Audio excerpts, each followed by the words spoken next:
Good day, 360 family. Welcome to 360 Live. It's Saturday. As per usual, we jump on Saturdays. It's the 22nd of June, 2024. And we are getting deeper into the T20 World Cup. Beautiful win from South Africa yesterday. Loved watching that game. We'll get a bit into that. Have a look at the two groups that we have. As we know, only 2 out of the 4 teams in each group will qualify for the semi-finals. That first semi-finals, just for interest's sake, for those of you who haven't watched too far ahead, that'll be hosted in Trinidad, Tarouba. The second semi-finals, the guys will be going to Providence in Guyana. That's close to the Amazon forest. I've played many games there before. Also have been on a boat trip in the Amazon, which was quite interesting and very wild and rough. But we did it as a team back in the day with the Proteas. The West Indies, once again, as I touched on in the previous show, the whole of the Caribbean, all the islands, just offers so much for a tourist. Such a fantastic place to tour to. You can pretty much do anything there. Guys, before we start, just subscribe to the channel as per usual. Please, please, please hit that like button for the show to get the content out there. And let's engage more people with these shows. I'd like to have chats with all of you. As you know, I was quite busy last night with that South Africa-England game on Twitter, on X. Yes, so subscribe to the channel, hit that bell notification as well to stay up to date with future shows and also 360 challenges and all this stuff coming up. As we have a look at this group here, South Africa winning against England yesterday.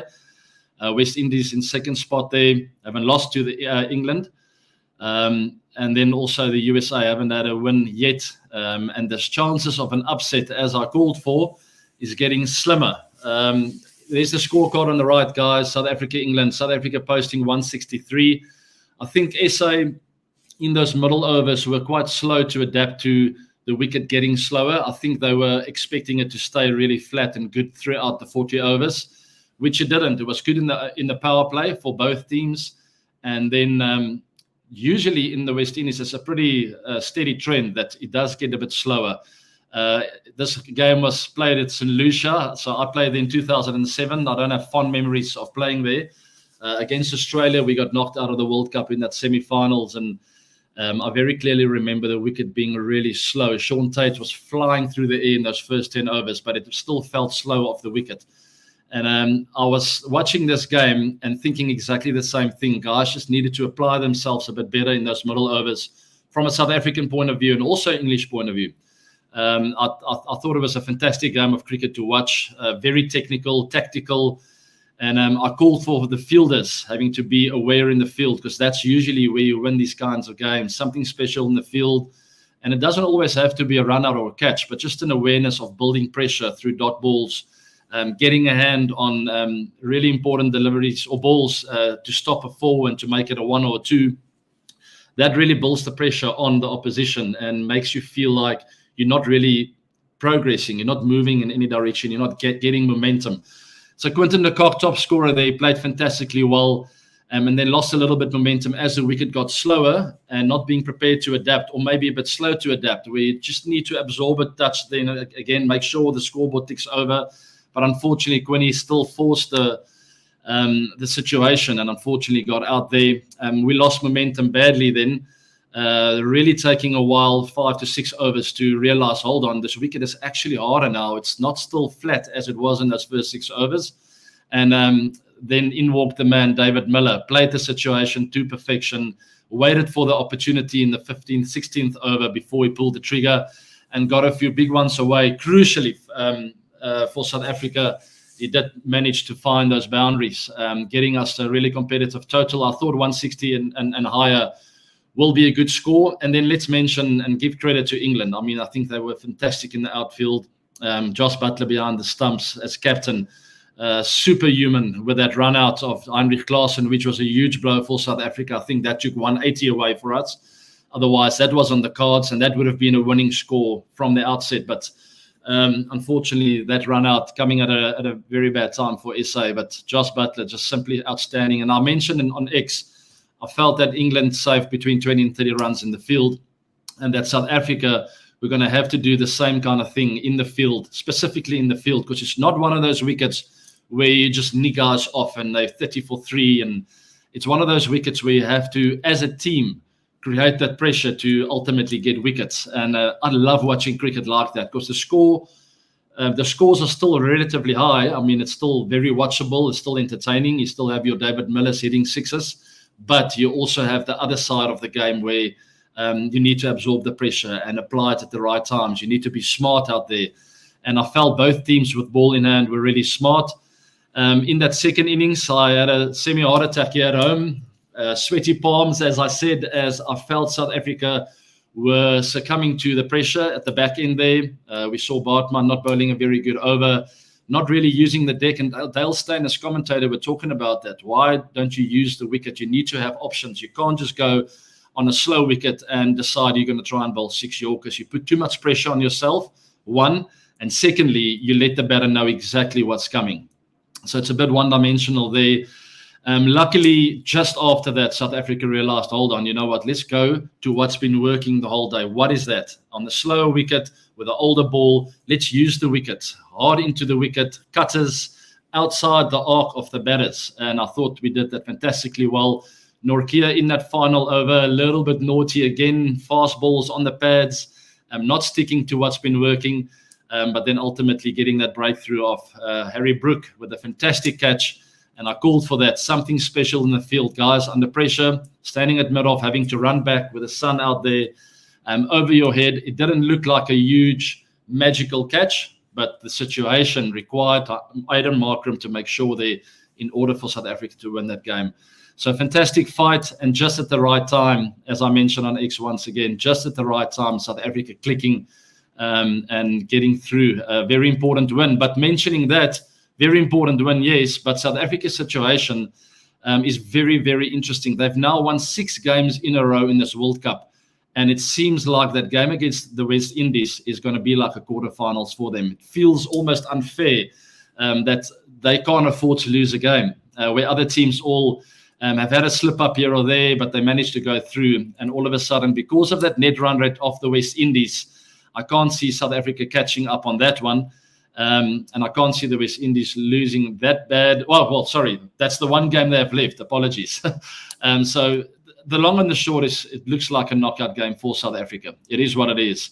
They would have really enjoyed a bit of room for freedom and breathing.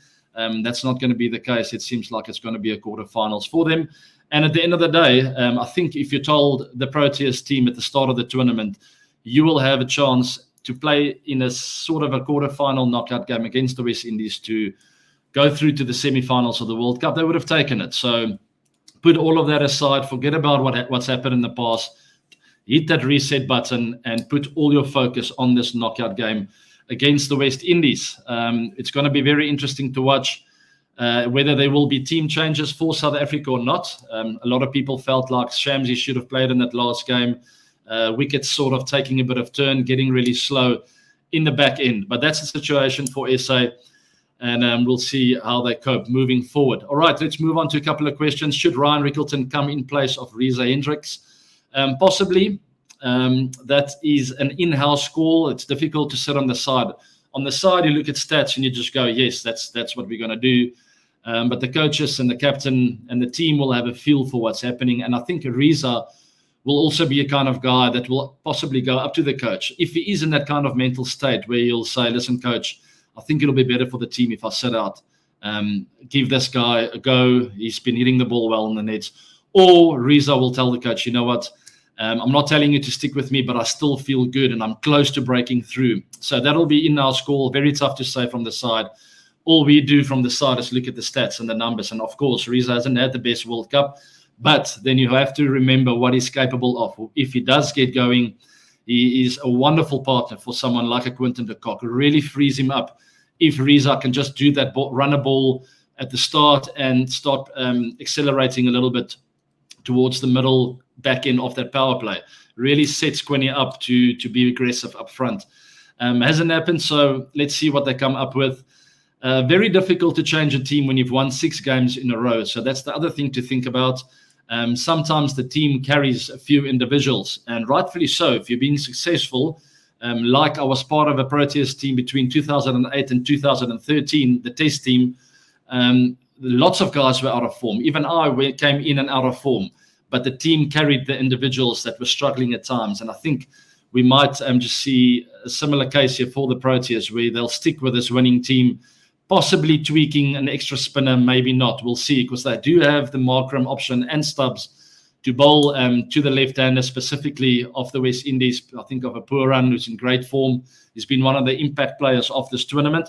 And Markram and Stubbs both can really bowl to him and bog him down. So if you want to be aggressive and attacking, bring Shamsi in. He is a match winner. It is also risky because he sometimes is a little bit expensive. So, yeah, risk-reward and big decisions to be made for South Africa. Good question there, Kaushik. Thanks for that. Anupam, how is Aiden Markram captaincy different from Themba Bavuman's captaincy? Difficult to say, because I haven't really played under either of them as captain. I've played a lot of cricket with both of them. But sitting on the side, I felt that Markram was really calm. Bavuma was also calm. So not easy to say, but I really loved the way Aiden captained the team yesterday, standing at mid-off next to his bowler. And he looked like he was aware of what was happening around him without panicking. So lots of attention to detail that I saw, good energy, good body language, and really good communication with his team, specifically the bowlers.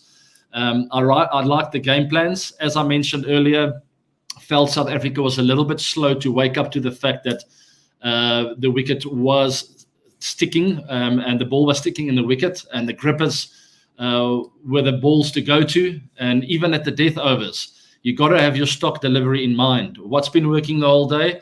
Hard length grippers into the deck really stopped. So that must be the majority of your over. And you can change the line if you want to go straight and a bit wider, but just make sure you have the field in place. And then you can surprise the batter with the odd Yorker or normal pace bouncer or hard length, not the other way around. And unfortunately, South Africa, for some reason, just changed the game plan completely. And also mentioning that, where I felt they slipped up a touch is bowling out Maharaj a little bit earlier in the 12th over. I felt they should have kept their best bowler of the day for the 14th, somewhere there, even 15th over. But Maharaj had a fantastic game nonetheless. It's very difficult, small margins. Once again, easy to sit here now and say they should have kept Maharaj 1 or 2 overs later, and maybe should have snuck in another over for Markram. I felt that's where maybe we missed a trick. But once again, guys, easy in hindsight. Easy to sit on the couch and call shots, right? We don't know. We'll never know what would have happened if they kept Maharaj back. Maybe we would have lost the game. So all in all, you look at the result. We won the game, and Markram captained fantastically well. I've always rated Markram as a captain. I've always called for him to be captain of all the formats. And I still think there's enough years left for him to ultimately do that. So, yeah, I'm a big fan. And hopefully that bat starts talking again soon, because he's a wonderful player when he gets going. But he does need some runs. Wasn't lucky yesterday with that little inside edge of Adil Rashid onto the stumps, just clipping that leg stump. But I know he'll be hungry to score some runs and contribute for the team. So thanks for that. I'm still happy with Markram as captain, and I think he's having a wonderful World Cup. 3 wins away from winning this World Cup. Quinton de Kock is back in form. What do you think about how much it was important for SA that Quinton should come in form? Absolutely. He's a stalwart for South Africa. Up the order. He's an outright match winner for the team. It's great to watch him play like that. I still feel he can get better with changing gears. At the best start ever, 60 or 30 balls. Now, 1 or 2 miss hits. Do you tell yourself, okay, I've missed it a couple. Is it me? Am I going to force a situation? Or hold on, maybe we're going into the over 7 to 15. Maybe the wicket is slower. There are fielders on the boundary now. Will a new batter find it easier than I am finding it here in the middle at the moment? And I felt that's where maybe you missed a trick yesterday. Knock it around for 3 or 4 overs and wait for the right bowler again. And then you go to 5th gear once again. I've discussed it in length in previous shows as well. Just having that ability, especially on wickets like that. Remember, that's not Eden Gardens where they're playing, or Hyderabad, where the wicket is completely flat for 40 overs. And it's just a realization. Hold on, guys. Over 7 to 15 is going to be crucial here. It's not a 10 over wicket between over 7 to 15. We need to set it up. Let's go at 7 or 8 for a while, and then we bang it at the end again. because it's really difficult for a new batter to come in, and that's proven to be right yesterday. New batters came in between over 7 and 15, slow wickets, really difficult to get going. You look up at the scoreboard and you see you stand on 5 of 10 balls or 10 of 15, and you feel the pressure, you have a go, you get out. Once again, another new batter. And that's where David Miller walked in yesterday. Really tricky situation. He played it 10 out of 10 and ultimately won the game for SA with a bat in hand. Yes, the bowlers played fantastically well, but without Miller's knock, it was a losing case or losing cause for them. Good question there. Great to have Quinny in form, and I'm looking forward to watch him play over the next few games. Just hopefully from 5th gear to 4th gear sometimes. 3rd gear for over to back to 5. Alrighty. Moving on to the next one then, guys. Your thoughts on Markram's catch yesterday? Absolutely outstanding. I did briefly touch on it yesterday. Into the sun, over the shoulder, and I called for something special in the field. Yes, it wasn't a diving one-hand catch, but when you have to turn around and run, your head wobbling, the game on the line, the in-batter that's about to win the game for them, behind that shot, you know that this has got to go down, otherwise we lose the game. Not got to go down, it's got to go down into my hands, otherwise we lose the game. So stunning. Let's have a look at the other group. We haven't covered much of that. So my friend there in Bombay, Mr. Arya, please pull that up. Let's have a look at Australia, India, Afghanistan, and Bangladesh. We haven't covered this yet. And guys, please keep posting your questions down below in the descriptions box. I've got this pen in my hand because I've been writing down some stuff before I cover this group. I've been finding it really difficult because on some apps, they don't really give the ground, or they give the ground's name and not the city and the island where it's played at. So I had to go on this app and Google, because all I know is Trinidad and Antigua and Barbados and St. Vincent and the Grenadines and Lucia, Guyana. I know the city names or the island names, but it says here Taruba and North Sound and Kingstown and Providence, and so it took me a while to write that down. But anyway, I've got it. Taruba is in Trinidad, and that's where that first semi-final will be hosted. And Providence is in Guyana, second semis. Bridgetown, I know, that's Barbados, easy. Kingstown is St. Vincent and Grenadines, but you'll see on that ESPN Crick Info app, they don't really help a lot there. So if you guys are listening there from Crick Info, please just give us a little bit more information so we know what island we're playing on. Anyway, this group, Australia, India, top of the charts there, 1 win each. We'll be watching some games live today. I'm really looking forward to that match, India, Bangladesh. That's in a few hours, and also Afghanistan, Australia. Crucial games there. We need to see an upset if any of those teams are going to stand a chance to go through. It's now Afghanistan and Bangladesh. But it's difficult to see that happening now with Australia and India in really good form. And I'll be very surprised not to see those two go through. I know I've been calling for an upset somewhere in one of these two groups. Doesn't seem likely now, but you never know, right? As I said yesterday on X as well with that game, now England is in control, momentum. They should win this game, but it's not over yet. So that is the name of the game and the name of sport. It's not over until it's over, right? Let's take this quick one here. What happened to Rohit's form? He was literally smashing all bowlers in the 2023 World Cup. Playing attacking cricket might help him here too. Absolutely. And he's got the perfect partner to be attacking with, and that is Virat Kohli at the other end, who's very solid, very smart and wise, understands his game, doesn't take a lot of risks in the first 6 overs. So Rohit's got the freedom to really go out there. I would say with his case on these slower wickets, get out of the crease, get onto off stump, take LBW and bowled out of play, which has been a bit of a weakness over the years for him, and then just force the bowlers to bowl into that channel to you, where he's really strong, and be attacking. I fully agree. Take it to the bowlers, intimidate them, and I'm looking forward to hopefully see Rohit in good form moving on into the rest of the tournament. Big games coming up, obviously, for India, so there's a lot to play for, and that very last game in this group is the Australia-India game.